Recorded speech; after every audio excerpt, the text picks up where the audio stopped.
I have talked in my previous videos about my trauma of social rejection in my childhood and my social anxiety. With that, I set a goal to overcome both at university. Making as much friends as I could became a reality after 3 years, and that is an accomplishment that I'm proud of. However, my obsession with making as many friends as possible and thinking that it would quickly help me overcome my trauma was not all good as I thought. It led me to feel more anxious and drained physically and mentally.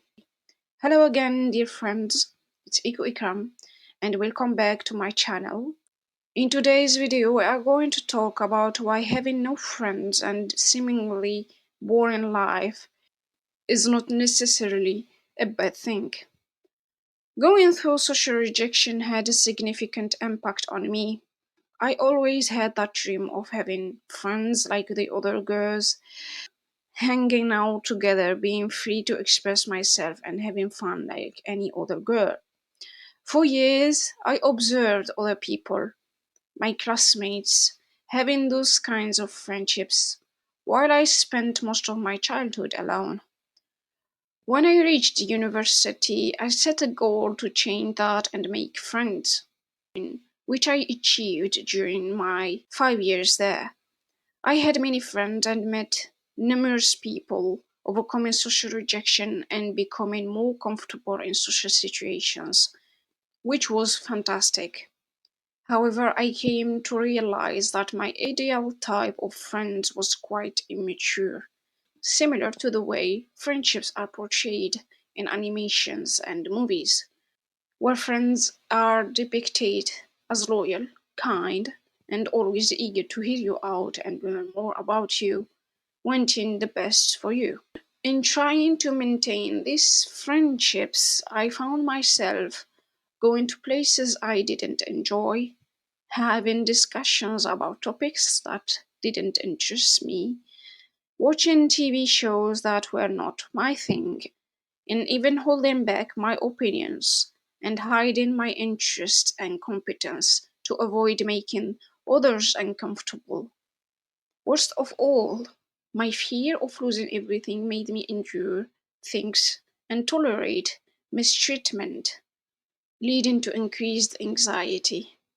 After more than 4 years of going through such experiences, I finally realized that I had been chasing quantity over quality all this time. After earning my master's degree, I decided to distance myself from all the people I used to know. I feel much better now. Life may seem quite boring, but it's the life I want to live. Reading the books I want to read, watching the TV shows I choose, going to places I want to go, and having deep discussions with myself about what I read and watch. I have learned to be comfortable with silence without anyone questioning why I am quiet. Sometimes I do feel lonely, but I much prefer feeling lonely than anxious and being surrounded by people who don't respect me. I've learned to be alone and listen to myself, becoming my own friend over time. It's highly effective, especially for learning more about oneself, though it's not easy and can be overwhelming, especially if you don't know how to deal with your emotions and needs. There are times when I can't figure out why I feel a certain way, even if I try hard. And not having someone to talk to freely about my feelings adds to the challenge.